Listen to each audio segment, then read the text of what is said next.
नमस्कार प्यारे बच्चों, कैसे हैं आप लोग। मैं संजीव कुमार सिंधु सभी बच्चों का एजुकेशन मंत्रा पे स्वागत करता हूं। तो चलिए बच्चे, शुरू करते हैं आज के अपने टॉपिक को। आज का जो हमारा टॉपिक है वो है chapter number 2, Indian economy during 1950 से लेकर 1990 तक। इस टाइम पीरियड के अंदर हमारी इकोनॉमी में क्या था, क्या क्या चेंजेस हुए, वो सारे की सारी चीज़ें हम डिस्कस करेंगे। तो चलो बच्चे, बिना टाइम वेस्ट करते हुए इसको शुरू करते हैं। तो आज के टॉपिक में क्या क्या चीज़ें होने वाली वो जरा देखते हैं। पहला, इकोनॉमिक सिस्टम इंडिया ने कौन सा अडॉप्ट करा और इकोनॉमिक सिस्टम कितने टाइप के होते हैं।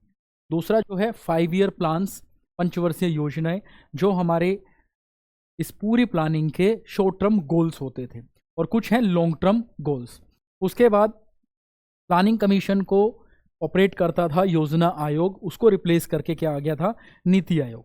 और लास्ट जो है ऑब्जेक्टिव ऑफ इकोनॉमिक प्लानिंग, और इकोनॉमिक प्लानिंग के क्या ऑब्जेक्टिव थे या फिर लॉन्ग टर्म जो गोल्स थे वो क्या थे, जिसको हम जम्स, GEMS इससे डिनोट करते हैं। ठीक है, यहां से एग्जाम में जरूर एक क्वेश्चन आता है। इतनी बात आई समझ में। तो चलो बच्चे, शुरू करते हैं। सबसे पहले फ्लो चार्ट की बात करते हैं कि पूरे चैप्टर को हम एक बार ओवरऑल देख लेते हैं। ठीक है, तो देखो बच्चे, सबसे पहले इकोनॉमिक सिस्टम की अगर बात की जाए तो 3 तरीके के इकोनॉमिक सिस्टम होते हैं। एक कैपिटलिस्टिक या कैपिटलिज्म, दूसरा सोशलिज्म, तीसरा मिक्स्ड। ठीक है, तो जिस देश के अंदर कैपिटलिज्म होता है उस देश की इकोनॉमी कैपिटलिस्ट इकोनॉमी होती है, सोशलिज्म होता है तो सोशलिस्ट इकोनॉमी होती है, और दोनों का मिक्सचर होता है तो उसको मिक्स्ड इकोनॉमी बोलते हैं। कैपिटलिस्ट का मतलब है कि सारा का सारा management, core control private sector के पास रहता है। इनका मेन मोटिव प्रॉफिट कमाना होता है। सोशलिज्म की बात करते हैं तो सारे के सारे रिसोर्सेज की ओनरशिप, मैनेजमेंट और कंट्रोल गवर्नमेंट के हाथों में रहता है, और गवर्नमेंट के हाथों में कोई भी चीज़ होगी तो उसका मोटिव क्या होगा, सोशल वेलफेयर। एक ऐसा सिस्टम जहां पर कंट्रोल प्राइवेट और गवर्नमेंट दोनों के हाथों में हो तो वहां जो मोटिव भी है आपके दो अलग अलग हो जाएंगे, प्रॉफिट भी और साथ में सोशल वेलफेयर भी। और उस इकोनॉमी को हम क्या बोलते हैं, मिक्स्ड इकोनॉमी, जहां पर दोनों हाथों में कंट्रोल रहता है। पहला तो ये टॉपिक है। सेकंड अगर बात की जाए, प्लानिंग कमीशन। ठीक है, प्लानिंग कमीशन जो है लेके आया था 5 ईयर प्लान्स, और इस 5 ईयर प्लान्स के अंदर टोटल मेरे पास जो गोल थे 4, जिसको जम्स के नाम से मैंने बताया था, GEMS, जम्स। ठीक है, पहला growth in term of GDP and per capita income. दूसरा मॉडर्नाइजेशन, जो कि कहता है कि हमें लेटेस्ट टेक्नोलॉजी का यूज करना चाहिए जो कि वर्ल्ड वाइड चल रही है एट प्रेजेंट। अगला है सेल्फ रिलायंस, हमें सेल्फ रिलायंस बनना है, आत्मनिर्भर बनना है, इंडिपेंडेंट बनना है। और लास्ट है इक्विटी, इक्वल डिस्ट्रीब्यूशन और इक्विटेबल डिस्ट्रीब्यूशन, हमें इक्विटेबल डिस्ट्रीब्यूशन करना है, इस बात का ध्यान रखना। तो टोटल 4 हमारे गोल्स हैं। आगे बढ़ते हैं इसी के साथ, एग्रीकल्चर रिफॉर्म्स की बात करते हैं। एग्रीकल्चर में बेसिकली जो रिफॉर्म्स हुए थे वो हुए थे 3। पहले रिफॉर्म्स को हम बोलते हैं इंस्टीट्यूशनल रिफॉर्म्स, जिसका दूसरा नाम है लैंड रिफॉर्म्स। ठीक है, दूसरे जो इसके अंदर रिफॉर्म्स हुए थे वो थे टेक्निकल रिफॉर्म्स, जिसको हम ग्रीन रिवोल्यूशन के नाम से भी जानते हैं। ठीक है, और तीसरे थे अदर रिफॉर्म, जिनको जर्नल रिफॉर्म्स के नाम से हम जानते हैं। तो सबसे पहले बात करते हैं लैंड रिफॉर्म्स, और इसके अंदर मैं तुम्हें बता दे रहा हूं कि 3 चीजें आती हैं। 3 कार, इसको एक शॉर्ट से हम लोगों ने याद करा, 3 कार, CCA और R। ठीक है, इसके अंदर टोटल 5 काम किए थे। पहला, कंसोलिडेशन ऑफ लैंड, छोटे छोटे टुकड़ों पर जो खेती होती थी उसको एक साथ जोड़ दिया तो क्या बन गया, कंसोलिडेशन ऑफ लैंड। ठीक है, अब बड़े टुकड़े पर खेती होगी तो आउटपुट भी ज्यादा होगा। दूसरा था लैंड सीलिंग, जमींदारों के पास बहुत ज़्यादा ज़मीन होती थी और उस ज़मीन को सील कर दिया। भाई, सील करने का मतलब एक मैक्सिमम लिमिट डिसाइड कर दी, उससे ज़्यादा ज़मीन किसी के पास नहीं हो सकती। ठीक है, और वो सारी की सारी ज़मीन जो है वो गवर्नमेंट ने टेक ओवर कर ली, उसको बोला लैंड सीलिंग। और वो सारी की सारी ज़मीन बाद में गरीब किसानों को डिस्ट्रीब्यूट कर दी। ठीक है, ताकि वो लोग भी कमा खा सकें। लास्ट था कोऑपरेटिव फार्मिंग, जिसका मतलब सहकारी खेती। ठीक है, मिलकर खेती करना। ठीक है, छोटे और मार्जिनल जो फार्मर्स थे मिलकर खेती करते थे। अगला था अबोलिशन ऑफ इंटरमीडिएटरीज, जिम्मेदारी सिस्टम को, प्रथा को पूरा खत्म कर दिया गया। और रेगुलेशन ऑफ रेंट, रेंट को रेगुलेट कर दिया गया, लगान को रेगुलेट कर दिया गया, इस पे मिलने वाले टैक्स को रेगुलेट किया गया और मैक्सिमम 1/3 डिसाइड किया। ठीक है, मैक्सिमम 1/3 इसको डिसाइड कर दिया गया। तो ये थे लैंड रिफॉर्म, जिसके अंदर ये टोटल 5 चीज़ें आती हैं। ठीक है, दूसरी जो हमारे पास चीज़ है वो क्या है बच्चे, टेक्निकल रिफॉर्म्स। टेक्निकल रिफॉर्म्स को ही हम क्या बोलते हैं, ग्रीन रिवोल्यूशन। ग्रीन रिवोल्यूशन क्या है, इसको हरित क्रांति बोलते हैं। इसको शुरू किया था MS स्वामीनाथन ने। तो MS Swaminathan is the father of green revolution. ठीक है, जिसके अंदर HYV सीड्स का यूज़ किया गया, केमिकल फर्टिलाइजर्स का यूज़ किया गया, ठीक है, इंसेक्टिसाइड पेस्टिसाइड्स का यूज़ किया गया, और मशीन मेड प्रोडक्ट्स का यूज़ किया। ये बात आई समझ में, मशीन मेड जो इनपुट्स थे उनका यूज़ किया गया, खासकर जैसे ट्रैक्टर, हार्वेस्टर्स, टूल्स का प्रयोग किया, जिससे टाइम बचेगा और खेती जल्दी से जल्दी हो जाएगी। कई बार एग्जाम में सवाल आता है इसके क्या बेनिफिट थे और क्या रिस्क थे, वो देखते हैं। बेनिफिट क्या था, सेल्फ सफिशिएंट हम बन गए इनका यूज़ करने के बाद। इंपोर्ट कम हुए, जो चीज़ हम दूसरे देशों से खरीद के लेके आते थे अब वो धीरे धीरे कम हो गए। मार्केट सरप्लस जनरेट होना शुरू हो गया, अब हम ज़्यादा प्रोडक्ट बेचना हम लोगों ने शुरू कर दिया। Price of food grain decrease, food grain के प्राइस लगातार कम होने शुरू हो गए ड्यू टू द सप्लाई। जैसे ही सप्लाई बढ़ेगी तो प्राइस ऑटोमेटिकली ड्रॉप आउट हो जाएंगे। बफर स्टॉक मेंटेन करा। बफर स्टॉक का मतलब है जब एक्सेस सप्लाई होती है तो सरकार उस एक्स्ट्रा चीज़ को, एक्स्ट्रा प्रोडक्ट को जमा कर लेती बफर स्टॉक के अंदर, और जब भी आपातकाल की स्थिति होती है, इमरजेंसी की सिचुएशन होता है, वहां हम उसका यूज कर पाएंगे।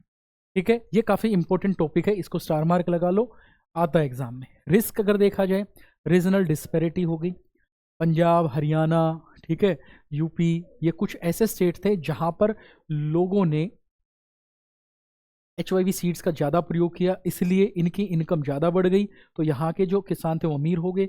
और जो दूसरी जगह थी, यूपी आ गया, वेस्टर्न यूपी, बिहार आ गया, झारखंड, छत्तीसगढ़ आ गया, यहाँ के किसानों ने इनका प्रयोग नहीं किया तो उनकी इनकम भी उस लेवल की नहीं बढ़ पाई, तो गरीब हो गई। तो दो किसान भी दो सेपरेट कैटेगरी में डिवाइड हो गई, तो रीजनल डिस्पैरिटी आनी शुरू हो गई। इनकम अनइक्वलिटी आ गई। और पेस्ट अटैक, पेस्ट अटैक क्या होता है बच्चे, जब फसल अच्छी होती है तो उसकी कुछ खामियां भी होती हैं, तो जो HYV सीड्स थे उनके ऊपर पेस्ट जो हो ज़्यादा अटैक करते थे। ये बात आई समझ में।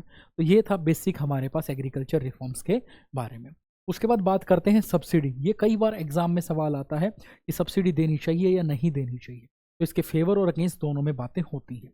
तो सब्सिडी देखो बच्चे, इसके फेवर की अगर बात की जाए तो सब्सिडी इसलिए देनी चाहिए कि भाई जो किसान हैं वो HYV सीड्स का प्रयोग करना शुरू कर सकें। ठीक है, फार्मिंग आज भी रिस्की बिजनेस है क्योंकि नेचर के ऊपर डिपेंड है। नेचर फेवरेबल रहा तो आपको अच्छी इनकम मिलेगी, और अनफेवरेबल रहा तो आपकी इनकम तो छोड़ो, कॉस्ट भी रिकवर नहीं हो पाएगी। इसलिए सब्सिडी चाहिए, और अनइक्वलिटी को ये कम करने में हेल्प करता है। आगे बात करते हैं आर्ग्यूमेंट्स या इसके अगेंस्ट में कुछ चीज़ें हैं। तो सबसे पहले पर्पस सर्व्ड ऑलरेडी मोर। ठीक है, अलग मतलब जो अमीर लोगों हैं उनको फ़ायदा मिल जाता है सब्सिडी का, क्योंकि प्रॉपर सिस्टम नहीं है।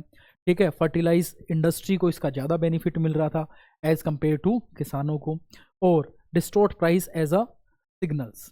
ठीक है, तो ये कुछ ऐसी चीज़ें हैं जो, एक चीज़ और भी है कि आप ये भी बोल सकते हो कि सब्सिडी जो गवर्नमेंट के ऊपर अननेसेसरी बर्डन भी डालती है। तो ये सारे के सारे क्या थे हमारे पास, प्रोन्स एंड कॉन्स, इसके फेवर में और इसके अगेंस्ट में। ठीक है, आगे देखो बच्चे, अब अगर इंडस्ट्री की बात करें तो अभी हमने एग्रीकल्चर को सुधार दिया, अब बात करें इंडस्ट्री की। तो इंडस्ट्री में बेसिकली 4 काम किए गए थे। सबसे पहले पब्लिक सेक्टर का जो रोल था वो मेजर रोल रखा गया। ठीक है, पब्लिक सेक्टर का रोल क्या रखा गया, मेजर। ठीक है, क्योंकि इंडस्ट्रियल डेवलपमेंट में सबसे ज़्यादा हाथ किसका था, पब्लिक सेक्टर, जिसको गवर्नमेंट सेक्टर बोलते हैं। ठीक है, develop industry on the socialist line, socialist line में डेवलप किया गया, इसका मतलब जिनका मेन मोटिव सोशल वेलफेयर होता था। और लास्ट, सारी की सारी इंडस्ट्री को विटल कंट्रोल किया जाता था सरकार के द्वारा। तो जितनी भी इंपॉर्टेंट इंडस्ट्री थी उसके ऊपर कंट्रोल जो था वो गवर्नमेंट का था, यानी पब्लिक सेक्टर। दूसरा क्या लेके आए, IPR, इंडस्ट्रियल पॉलिसी रिवोल्यूशन 1956, जो कि सेकेंड IPR था। पहला जो IPR था इंडस्ट्रियल पॉलिसी रिवोल्यूशन 1948, वो ज़्यादा ठीक नहीं था, इसलिए उसको रिप्लेस कर दिया, उसको चेंज कर दिया था। ठीक है, इसके अंदर जितनी भी इंडस्ट्री थी उसको सेग्रीगेट किया गया। ठीक है, list 1, list 2, list 3, category 1, category 2 और कैटेगरी 3 में। कैटेगरी 1 के अंदर जितने भी इंडस्ट्री थी उसको सरकार चलाती थी, जिसके अंदर टोटल 17 इंडस्ट्री थी। कैटेगरी 2 के अंदर गवर्नमेंट डोमिनेट करते हुए प्राइवेट सेक्टर के साथ मिलकर चलाती थी, जिसके अंदर 12 इंडस्ट्री थी, और बाकी जो बची हुई वो किसको दे दी थी, प्राइवेट सेक्टर को। तो कुल मिला के मेरे पास 3 कैटेगरी में इंडस्ट्री को बांटा गया। 17 इंडस्ट्री जिसको सरकार चलाएगी, 12 इंडस्ट्री जिसको सरकार प्राइवेट के साथ मिलकर चलाएगी, और बाकी अदर इंडस्ट्री जिसको प्राइवेट सेक्टर के लिए दे दिया गया था। ठीक है, छूट दे दी भी, अब आप इसके अंदर प्रोडक्शन कर सकते हो। उसके बाद है स्मॉल स्केल इंडस्ट्री।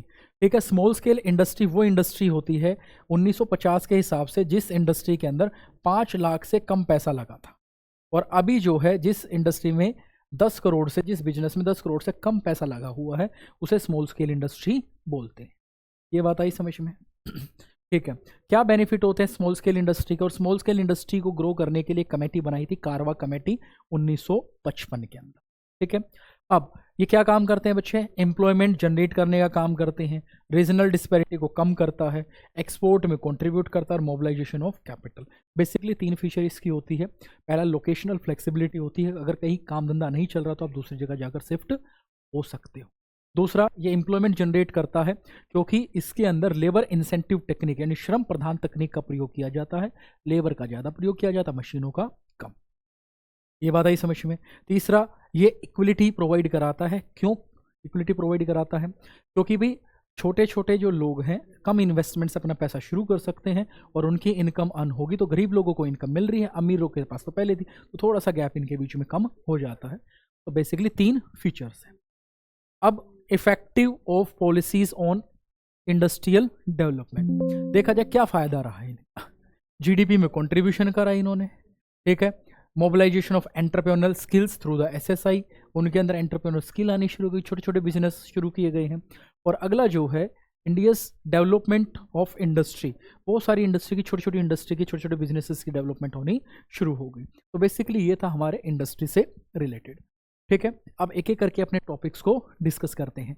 तो जो पहला टॉपिक था वो था मार्केट सिस्टम। तो मार्केट सिस्टम की बात की जाए तो देखो 3 मार्केट सिस्टम थे, कैपिटलिस्ट इकोनॉमी, सोशलिस्ट इकोनॉमी और मिक्स्ड इकोनॉमी।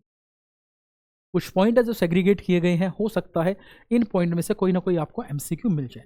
अब बेसिकली चीज़ देखो भाई, जो कैपिटलिस्ट इकोनॉमी है उसके कुछ नाम है जिसको हम फ्री इकोनॉमी, ठीक है, फ्री मार्केट इकोनॉमी के नाम से जानते हैं। पूरा नाम है फ्री मार्केट इकोनॉमी, तो आप इसको मार्केट इकोनॉमी, फ्री इकोनॉमी और लेजिस फेयर इकोनॉमी के नाम से जानते हो।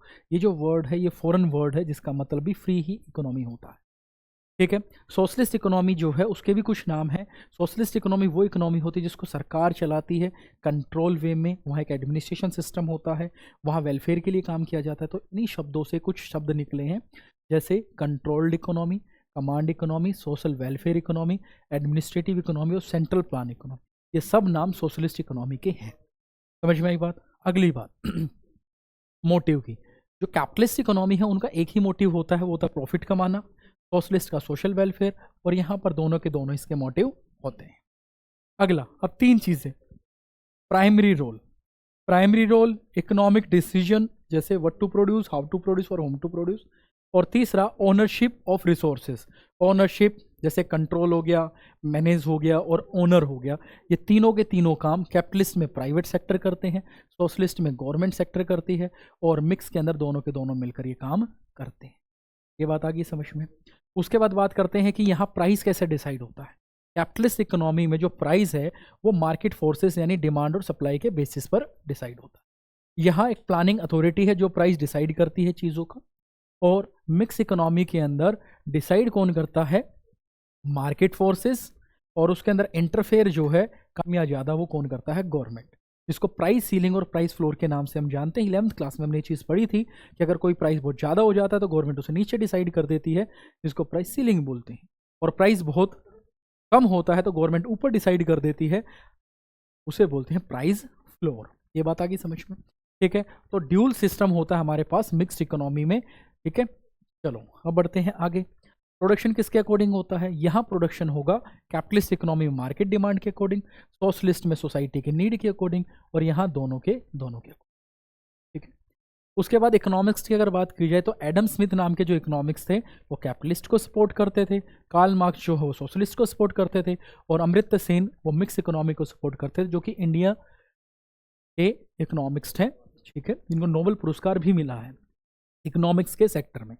अब कंपटीशन की बात करें तो कैपिटलिस्ट इकोनॉमी में हमेशा कंपटीशन होता है। ठीक है, सोशलिस्ट में कोई भी कंपटीशन नहीं होता, मिक्स इकोनॉमी में होता तो है लेकिन सिर्फ और सिर्फ प्राइवेट सेक्टर में। ठीक है, आगे देखते हैं अब कंज्यूमर सोवरेनिटी। कंज्यूमर सोवरेनिटी का मतलब होता है हिंदी में उपभोक्ता प्रभुसत्ता, जिसका मतलब होता है उपभोक्ता के हिसाब से गुड्स एंड सर्विसेज बनाना, उसकी चॉइस, उसके पास अवेलेबिलिटी ऑफ चॉइस है या नहीं। प्राइवेट सेक्टर में उसके पास बहुत सारी चॉइस है, इसलिए उसको किंग बोला जाता है, अनक्राउंड किंग। सोशल सेक्टर में उसके पास कोई भी चॉइस नहीं है, और मिक्स के अंदर उसके पास चॉइस तो है, लेकिन सिर्फ और सिर्फ प्राइवेट सेक्टर के अंदर। ठीक है, अब एक लास्ट पॉइंट है, किस देश में कौन सी इकोनॉमी चल रही है। America, Japan, Germany, Canada, Italy और मैक्सिको में कैपिटलिस्ट इकोनॉमी। ठीक है, China, North Korea, Russia, Cuba के अंदर socialist economy. India, France, South Africa, Iceland और स्वीडन के अंदर मिक्स्ड इकोनॉमी। उम्मीद है ये पूरा का पूरा सिस्टम वाला आपको समझ में आया होगा। तो फटाफट एक काम कीजिए, आप इसका स्क्रीनशॉट लीजिए। ठीक है, ये हिंदी में भी लिखा हुआ है, इसका भी आप स्क्रीनशॉट ले सकते हो। अब बढ़ते हैं थोड़ा सा आगे। ठीक है, ये देखो भाई, एक ऐसा सिस्टम है, सोशलिस्ट कैपिटलिस्ट दोनों को जोड़ देते तो यह बन जाएगा मिक्स्ड इकोनॉमी। ये बात आई समझ में। तो ये एक पूरी चीज़ आपको ये बता रहा है कि सोशलिस्ट और कैपिटलिस्ट को जोड़ देते तो क्या बन जाएगा, मिक्स्ड इकोनॉमी। इधर जाएंगे तो प्योर कंपटीशन हो जाएगा, और इधर जाएंगे तो कम्युनिस्ट सिस्टम यानी राजा वाला सिस्टम हो जाएगा, राजा के हिसाब से सब कुछ चल रहा है। ठीक है भाई, चलो आगे बढ़ते हैं। अब इंडियन प्लानिंग लेके आए, ठीक है, यानी ये पूरा इकोनॉमिक सिस्टम जब शुरू किया तो प्लानिंग कमीशन आया। प्लानिंग कमीशन का मेन मकसद क्या था, 1950 से लेकर मतलब 1950 के बाद पूरे देश की ग्रोथ करनी थी। अब ग्रोथ करने के लिए किसी ना किसी को रिस्पॉन्सिबिलिटी देनी पड़ेगी। अब रिस्पॉन्सिबिलिटी दी गई प्लानिंग कमीशन को, और इस प्लानिंग कमीशन के तहत पंचवर्षीय योजनाएं शुरू की गई, जिसको हम 5 ईयर प्लान्स बोलते हैं। और इन 5 ईयर प्लान्स में छोटे छोटे गोल्स रखे गए, 5-5 साल के कुछ गोल रखे गए। उस गोल के अकॉर्डिंग हम लोगों को काम करना था, और उस काम के अकॉर्डिंग हम हर एक अपने गोल को कवर करते चलेंगे। ये बात आई समझ में। तो यहाँ से पंचवर्षीय योजनाओं का जन्म होना शुरू हो गया। छोटे छोटे गोल सेट किए गए, उन गोल को कवर करना है 5-5 सालों के टाइम पीरियड के अंदर। सबसे पहले एग्रीकल्चर को पकड़ा गया, फिर इंडस्ट्री को पकड़ा गया, फिर दोनों को पकड़ा गया कि अब इनको ठीक किया जाएगा। ये बात आई समझ में। तो देखो भाई, तो क्या काम था इकोनॉमिक प्लानिंग का। सबसे पहले इन्होंने रिसोर्सेज को यूटिलाइज करना था, जितने भी हमारे पास रिसोर्सेज अवेलेबल हैं उसका मैक्सिमम यूज़ करना। दूसरा, एक रोड मैप तैयार करना था कि किस तरीके से हम वर्क करेंगे, और इसी के तहत 5 ईयर प्लान्स बनने शुरू हुए थे। उसके बाद ऑपरेशन और पार्टिसिपेशन शुरू किया गया कि central government, state government, local government, private sector, public sector किस तरीके से वर्क करना शुरू करेंगे, तो सबका कोऑर्डिनेशन कैसा रहे। स्टैंडर्ड ऑफ लिविंग इंप्रूव होगी अगर ये सक्सेसफुल रहे तो। उसके बाद equitable distribution of income and wealth एक मोटिव रहा था इनका, ये होना बहुत जरूरी है। साथ में इकोनॉमिक डेवलपमेंट बैलेंस हुई, एम्प्लॉयमेंट जनरेट होगी, और सेल्फ सफिशिएंसी हम लोग अर्न करेंगे। तो सारे के सारे काम थे इनका अल्टीमेटिव। ठीक है, अल्टीमेट एक ही चीज थी, GEMS और F। ग्रोथ होनी है देश की, इक्विटी लेके आनी है, मॉडर्नाइजेशन यानी नई टेक्नोलॉजी का यूज करना है, सेल्फ इंडिपेंडेंट होना है, और फुल एम्प्लॉयमेंट लेके आनी है। ये 5 इनके मेन मोटिव थे, और इसी के तहत पंचवर्षीय योजनाओं को शुरू किया गया। तो देखिए बच्चे जरा, ये थे मेरे पास पंचवर्षीय योजना का पूरा टाइम पीरियड। और इसके लिए आप एक चीज याद कर सकते हैं, ठीक है, वो टाइम पीरियड क्या है। सबसे पहले 3.3, 2.1, 2.2 एंड 5। इस चीज को आपको याद रखना है। ये क्या चीज है जो मैंने आपको बताई। जो आगे वाले नंबर हैं बच्चे, ये पूरी की पूरी 5 सालों की पंचवर्षीय योजनाएं हैं, और पीछे वाले जो पॉइंट के बाद वाले नंबर हैं वो 1-1 साल के गैप है। ठीक है, तो देखो भाई, हमारी जो पंचवर्षीय योजना शुरू हुई थी उसका एक टाइम पीरियड था, जो कि क्या था, 1 अप्रैल से 31 मार्च तक। तो पहली जो पंचवर्षीय योजना थी वो शुरू हुई हमारी 1951 से 1956 तक। दूसरी हुई 1956 से 1961, और तीसरी हुई 1961 से 1966 तक। तो ये पहले 3 पंचवर्षीय योजनाएं हुई हमारी। ठीक है, तो इसके लिए मैंने 3 का यूज़ किया।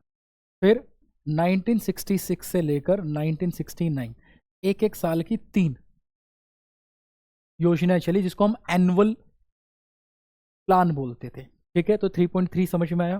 फिर अगली जो पंचवर्षीय योजना थी वो शुरू हुई 1969 से 1974, पांचवी जो थी 1974 से 1979, और उसके बाद फिर से 2 साल का गैप आ गया। ठीक है, ये था 1978 से लेकर 1980 तक। ठीक है, एक एक साल के 2 प्लान चले और इस प्लान को हम रोलिंग प्लान के नाम से जानते हैं। ठीक है, अगला देखते हैं। फिर 1980 से लेकर 1985 तक, सातवां जो प्लान है 1985 से लेकर 1990 तक, फिर 2 साल का गैप आया 1990 से लेकर 1992 तक। एक एक साल के 2 प्लान चले। ठीक है भाई, ये देखो भाई, ये मेरे पास 2, ये मेरे पास 2। ठीक है, अब आगे आ जाओ। 8, 9, 10, 11 और 12, 1992 से लेकर 1997 तक, फिर 1997 से लेकर सन 2002 तक, फिर सन 2002 से लेकर 2007 तक, 2007 से लेकर 2012 तक, और लास्ट 2012 से लेकर 2017 तक। ये हमारे पास 5 पंचवर्षीय योजनाएं रही। ठीक है, तो ये देखो, यही मैंने लिखवाया था। 3 ये कवर हो गए, पॉइंट के बाद 3, एक एक की 3, फिर 2, फिर एक एक की 2, फिर 2, फिर 1, फिर 5। अब यहाँ देखो ये क्या था, ये जो प्लान था 5वां 5 ईयर प्लान, वो 1974 से लेकर 1979 तक चलना था, 1979 तक चलना था। लेकिन सरकार गिर जाने की वजह से 1978 को इसको बंद कर दिया, और उस टाइम एक प्लान शुरू किया गया जिसको हम रोलिंग प्लान बोलते थे। ये सारे के सारे एनुअल प्लान है, 3 annual plan, 2 annual plan, 2 annual plan. ये बात आई समझ में? तो आपको यहाँ से क्या ध्यान रखना है, सबसे पहला वो प्लान जो अनसक्सेसफुल रहा है वो था 3rd प्लान, सबसे अनसक्सेसफुल रहा। ठीक है, दूसरा ये प्लान किस मॉडल पर वर्क कर रहे हैं, इसका मॉडल आपको पता होना चाहिए, सीयूटी में काम आएगा। ठीक है, उसके बाद आज तक टोटल कितने 5 ईयर प्लान हुए, तो आप लिखोगे आज तक टोटल 12 5 ईयर प्लान हुए, और उसके बाद इन पंचवर्षीय योजनाओं को खत्म कर दिया गया। ठीक है, प्लानिंग कमीशन को फिनिश कर दिया गया और इसकी जगह पर आ गया नीति आयोग। उम्मीद है ये चीज आपके समझ में आई होगी। ठीक है भाई, जरा देखो इधर, ये पूरा 5 ईयर प्लान, इधर प्लान्स हैं, ये आपका पीरियड है, ये मॉडल है। ये मॉडल आपको कम से कम 5 5 ईयर प्लान के तो याद रखने ही रखने हैं। उसके बाद इनका मेन ऑब्जेक्टिव क्या था, ग्रोथ, टारगेटेड कितनी थी, अचीव कितने की, और कुछ स्पेशल फीचर्स इसके साथ मैंने लिखी है। इसका आप स्क्रीनशॉट ले लो क्योंकि ये काफ़ी डिटेल से हैं, और जब आप सीयूटी की प्रिपरेशन करते हो तब यहाँ से बहुत सारी चीज़ें आती हैं जो आपको ध्यान रखनी है। फिलहाल ये देखो, जो पहला 5 ईयर प्लान था उसका जो मॉडल था वो था हेडर डोमर मॉडल, जिसको HD मॉडल भी बोलते हैं, और इनका मेन मकसद था एग्रीकल्चर सेक्टर की ग्रोथ करना। आगे चलते हैं, सेकंड जो है 1956 से 61 तक चला, जो मॉडल था नेहरू महालोबिनिस मॉडल, जिसको महालोबिनिस मॉडल के नाम से जाना गया, और इसका मेन मकसद था हैवी इंडस्ट्री की ग्रोथ करना इंडिया के अंदर। तीसरा जो 5 ईयर प्लान था 1961 से 1966, ये जो था सैंडी सुब्रमण्यम मॉडल के ऊपर डिपेंड था। ये मॉडल के ऊपर डिपेंड होने का मतलब क्या है कि इन लोगों ने, इन इकोनॉमिक्स ने एक मॉडल दिया, उसको अडॉप्ट किया गया और उसके बेस पर हम लोगों ने वर्क करना शुरू किया। ठीक है, इसका मेन मकसद था एग्रीकल्चर और इंडस्ट्री दोनों को एक साथ ग्रो करवाना, लेकिन ये ऐसा मॉडल था जो कि टोटली क्या हो गया, वैनिश हो गया, बेकार हो गया, आउटडेटेड हो गया। ये बात आ गई समझ में? तो देखना भाई, यहाँ टारगेटेड 2.1 था, 3.6 फायदे में थे, यहाँ थोड़ा सा घाटा, और यहाँ देखो अचीव करना था इतना, हुआ इतना। ये बात आ गई समझ में? तो क्योंकि उस टाइम पर कई प्रॉब्लम होनी शुरू हो गई, 62 का युद्ध हुआ, 65 का 65 का युद्ध हो गया, 62 में चाइना के साथ युद्ध हुआ, 65 के अंदर पाकिस्तान के साथ युद्ध हो गया। ठीक है, उसके बाद हमारे पास वर्ल्ड वाइड सूखा ड्राफ्ट पड़ गया 66-67 के टाइम पर। फिर उसके बाद प्लान हॉलीडे रखी गई, तो 3 साल की थी, 1966 से लेकर 1969 तक प्लान हॉलीडे रखी, और एक एक साल के प्लान शुरू किए। कोई ग्रोथ नहीं सोची, लेकिन फिर भी 3.5 की ग्रोथ हमारी हुई। उसके बाद देखते हैं 1969 से लेकर 1974 में एक मॉडल चला जिसका नाम था रुद्र एलन मॉडल, और इसका जो मेन मोटिव था वो क्या था, growth with stability and progressive achievement of the self reliance. ये बात है समझ में? लेकिन इसका जो हमने टारगेट रखा था उतना अचीव नहीं हम कर पाए। आगे बढ़ते हैं बच्चे, अगला मॉडल है हमारा 74 से 78 तक, क्योंकि होना तो ये चाहिए था 1974 से 1979 तक, लेकिन ये 78 में ही खत्म हो गया था क्योंकि सरकार गिर गई थी उस टाइम पे, और ये 4 साल में ही फिनिश हो गया। और इसका जो मॉडल था वो था डीडीधर मॉडल, और इसका मेन काम था पॉवर्टी एलिवेशन, गरीबी दूर करना। ये बात आई समझ में। अब इसके बाद ये हम पढ़ ही चुके हैं, बाकी ये चीज़ आपको एक बार देख लेनी, इसका आप स्क्रीनशॉट लो, ठीक है, और इसके अंदर जितनी भी चीज़ें हैं वो आपको रीड कर लेनी है एक बार, ठीक है भाई, ये हो गया। चलो अब आगे बात करते हैं नीति आयोग की। नीति आयोग हुआ क्या, 1 जनवरी 2015 को नीति आयोग को शुरू कर दिया, 1 जनवरी 2015 को, ठीक है। इसको थिंक टैंक ऑफ इंडिया भी बोला जाता है, और नीति आयोग की फुल फॉर्म है national institution of transforming India. पहले जो प्लानिंग कमीशन का काम था वो नीति आयोग का काम है, ठीक है। कुछ बेसिक स्ट्रक्चर इसके अंदर चेंज किया, वो यहाँ पर आपको दिखा रखा है, इसके कितने मेंबर होते हैं, इसको क्या बोला जाता है, इसके मेन फंक्शंस क्या थे। जो प्लानिंग कमीशन था वो टॉप से बॉटम मॉडल था, टॉप से बॉटम, यानी ऊपर पॉलिसीज बनाई जाएगी, नीचे तक पहुंचाई जाएगी, इनको अप्लाई करनी। अब जो नीति आयोग वाला है वो बॉटम से टॉप मॉडल है, यानी नीचे वाले जो ग्राउंड लेवल पे जो रियलिटी है वो बताएंगे और ये पॉलिसीज बनाएंगे ताकि ग्रोथ हो सके। इतनी बात आ गई भाई समझ में। अब ये इसका पूरा का पूरा मेंबर का स्ट्रक्चर्स है। इसका जो चेयरमैन है वो प्राइम मिनिस्टर होता है, वाइस चेयरमैन है जो अभी सुमन बेरी है 2024 में। इसका चीफ CEO, चीफ एग्जीक्यूटिव जो ऑफिसर है, ठीक है, ये सारा डाटा उनका दिया गया है। परमानेंट मेंबर कौन कौन है, नॉमिनेटेड मेंबर कौन कौन होते हैं। नॉमिनेटेड मेंबर होते हैं home ministers, finance minister, railway minister, agriculture minister, ठीक है। कुछ स्पेशल इनवाइटेड मेंबर्स होते हैं, और सारे के सारे चीफ मिनिस्टर ऑफ स्टेट और administration of the union territory. इतनी बात आई समझ में, इतना डिटेल से पूछा नहीं जाता, आपके सिलेबस में सिर्फ कुछ छोटी छोटी बातें हैं। नीति आयोग की full form national institution of transforming India कब आया, 1 जनवरी 2015 को। किसको रिप्लेस किया इसने योजना आयोग यानी प्लानिंग कमीशन को रिप्लेस करा, ठीक है। और इसका एक्स ऑफिसो चेयरमैन कौन होता है, ठीक है। जब इसका जो एक्स ऑफिसो पर्सन या चेयरमैन जो है वो प्राइम मिनिस्टर हो। इतनी बात आई समझ में, बस ये बात आपको यहाँ से ध्यान रखनी थी, ठीक है। बाकी इस स्लाइड में आप और चीज़ें पढ़ सकते हैं। ये देखो भाई, अब इकोनॉमिक प्लानिंग की अगर सक्सेस की बात करें तो 1950 से लेकर 1990 के बीच में क्या क्या सक्सेस थी वो जरा देख लेते हैं। 1950 से 1990 भी क्यों, 2017 तक की सक्सेस की अगर बात करें, क्योंकि 17 में इसको टोटली फिनिश कर दिया। 12 से 17 लास्ट 5 ईयर प्लान था, 12वां, ठीक है, इसको फिनिश कर दिया। क्या क्या फायदे हुए, जो जो गोल्स थे वो सारे के सारे अचीव हुए, लेकिन बहुत ज़्यादा जितना सोचा था उतना तो नहीं हुआ, लेकिन अचीव जरूर हुआ। नेशनल इनकम बढ़ी, पर कैपिटा इनकम बढ़ी, सेविंग बढ़ी, इन्वेस्टमेंट भी इंक्रीज हुई। इसके अलावा टेक्निकल और इंस्टीट्यूशनल चेंजेस हुए एग्रीकल्चर के अंदर, ठीक है। इंडस्ट्री का डाइवर्सिफिकेशन हुआ, इसकी ग्रोथ हुई। इकोनॉमिक इंफ्रास्ट्रक्चर अच्छा हुआ, सोशल इंफ्रास्ट्रक्चर अच्छा हुआ, एम्प्लॉयमेंट बढ़ी, और इंटरनेशनल ट्रेड के साथ साथ डोमेस्टिक ट्रेड भी बढ़ा। तो सारे की सारी सक्सेस स्टोरी है इकोनॉमिक प्लानिंग की। बट हुआ ये था, सोचा था हम यहाँ जाएंगे, ठीक है, यहाँ से यहाँ तक पहुँचेंगे, लेकिन यहाँ तक नहीं पहुँचे, बीच मझदार तक तो पहुँचे, यहाँ तक हम पहुँच पाए थे इन 5 ईयर प्लान्स के थ्रू, ठीक है। ये बात आगे समझ में, तो ये इसकी सारी की सारी सक्सेस स्टोरी है। आगे बढ़ते हैं बच्चे। अब जो ऑब्जेक्टिव थे जो हमने डिस्कस करे थे, जेम्स, GEMS, जी मतलब ग्रोथ कैसे डिफाइन करेंगे ग्रोथ को। ग्रोथ होती है 2 चीज़ों से डिफाइन, एक देश की इनकम जिसको GDP बोलते हैं, दूसरा पर पर्सन इनकम जिसको पर कैपिटा इनकम बोलते हैं। तो दोनों ही बढ़नी चाहिए, देश की GDP बढ़नी चाहिए और पर पर्सन इनकम भी बढ़नी चाहिए, इससे हम ग्रोथ को इंडिकेट करते हैं, ठीक है। तो अल्टीमेटली जितने भी 5 ईयर प्लान थे उनके पीछे 4 ही ऑब्जेक्टिव थे कि हमारी ग्रोथ हो। दूसरा क्या था, इक्विटी का मतलब है सोशल जस्टिस हो, ठीक है, अनइक्वलिटी कम से कम हो, ठीक है। जैसे अमीर और गरीब 2 लोग हैं, अमीरों को, ठीक है, थोड़ा सा टैक्स लगा दिया जाए, गरीबों को थोड़ी सब्सिडी दे दी जाए, जिससे इनके बीच का जो गैप हो थोड़ा सा कम हो जाए।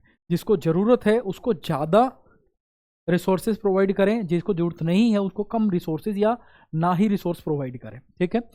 इसको बोलते हैं इक्विटी। अगला है मॉडर्नाइजेशन का मतलब क्या है, लेटेस्ट टेक्नोलॉजी का यूज़ करना जो मार्केट में चल रही है, जो हमारे नेबर नेशंस यूज़ कर रहे हैं, उस टेक्नोलॉजी का यूज़ करना क्या कहलाता है, मॉडर्नाइजेशन, ठीक है। इसके अंदर हम सोशल आउटलुक भी चेंज करेंगे। अगला है सेल्फ रिलायंस। सेल्फ रिलायंस का मतलब क्या होता है कि हम दूसरे देशों से सामान ना खरीदें, अपने ही देश में जो प्रोडक्ट बन सकता है उसको बनाएं, जो चीज़ उग सकती है उसको उगाएं। ठीक है, सेल्फ इंडिपेंडेंट जिसको बोलते हैं, सेल्फ रिलायंस जिसको बोला जाता है, तो हमें सेल्फ रिलायंस बनना है। टोटल जितने भी 5 ईयर प्लान हुए हैं उनका मेन मकसद यही था, G for growth, E for equity, M for modernisation और S for social outlook change करना, यानी सेल्फ रिलायंस लेके आना। ये बात आगे समझ में। तो ये था आज का हमारा टॉपिक, जिस टॉपिक के अंदर हमने चैप्टर नंबर 2 की काफ़ी चीज़ें कवर करी हैं। कल इसको और थोड़ा सा डिटेल से हम लोग पढ़ेंगे। ठीक है, तो आज की सेवा समाप्त, इतना ही करते हैं, मिलेंगे अगली क्लास के अंदर। धन्यवाद।